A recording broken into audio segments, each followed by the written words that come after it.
It's so much more than just like wearing a hat and riding a horse. It starts with the soil, and you know, you're a steward of the land. I'd be the third generation on this place, and it was started in 1903.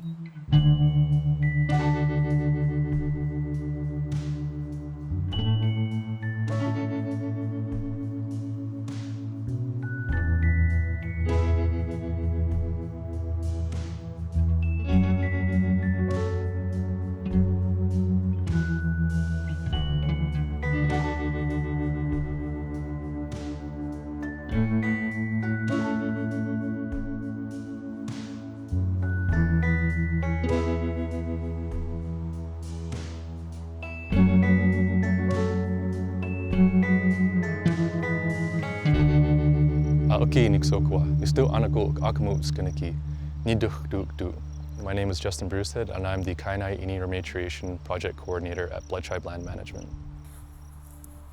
The land here, it feels like home. You know, it's very healthy, and the fact that it's part of my reserve, part of my home territory, it makes it feel even better.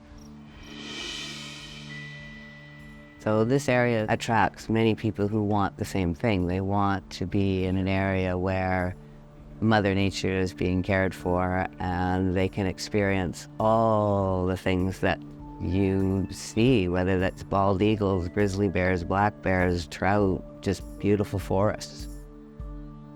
I started Uplift Adventures in 2018. I love adventuring and connecting people to the outdoors, and that's what I'm super passionate about.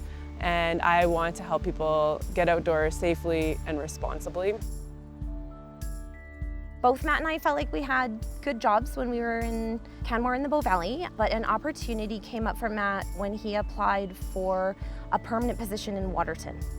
We didn't know much about Pincher Creek. I remember pulling up a map. I couldn't even find any trails. I was like, well, okay, I guess we're moving to this town. Let's see how this goes. It's a small rural town still, a real community that is very supportive. And often when things grow very quickly, you lose that community. It's almost a love story here, right? Like, because I like it here. It's a very good town to do business in. What is the spirit of Southwestern Alberta and that community that you're a part of? It's hard to know how to describe that. You won't be able to say it without crying. Here we go. But like when Bobby's dad passed away, like everyone came and like did all of our hay.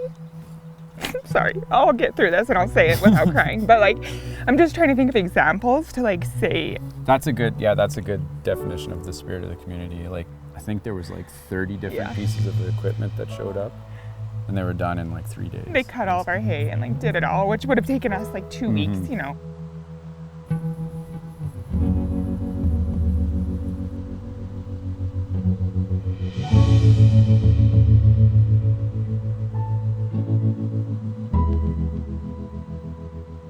A lot of people even came to Canada originally was for prosperity. But you know, there is this natural beauty here that also has prosperity.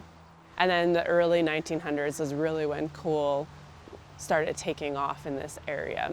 If you worked in an underground mine, there is a chance that you would not come home that day. It was not easy work, but it was very proud work. The way storytelling tourism or storytelling experiences keep that culture alive is that we can look back and appreciate where we came from. As towns like the Crowsnest Pass are changing and we see more and more recreation happening, there's a lot of opportunity to develop and plan for recreation so that it can be sustainable.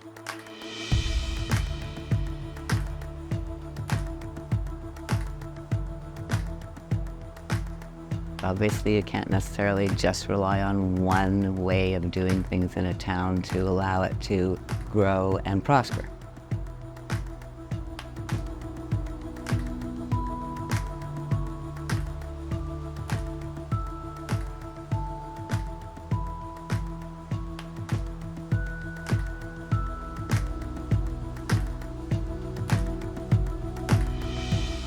we're raising a herd of plains bison to be utilized for cultural and ecological restoration, otherwise known as an ecocultural herd.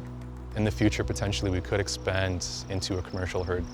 And if everything goes right, it'll be Blood Tribe owned and operated, and it'll be a way for us to sustain ourselves economically on a reserve, which is something that hasn't been seen for a very long time.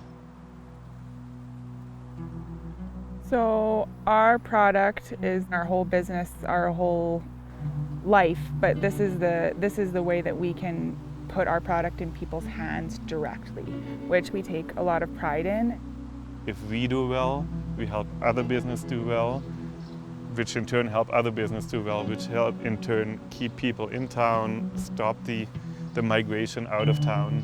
In terms of moving forward with what places like Pincher Creek want to be, I would love to be a part of doing some of that thinking because I don't honestly know how you start promoting economic development and growth without the drawbacks of having more people on the landscape. One of the things that I really advocate for is planning and not just development. Where do we want people to go? What kind of infrastructure do we need? If you don't have a plan, anything can happen and you just kind of let it happen. And it's other people making the decisions and they might not be the right decision. This is our home and we want to protect it. We want people to see it, to visit, to come and enjoy and play, and we'll play along right beside them.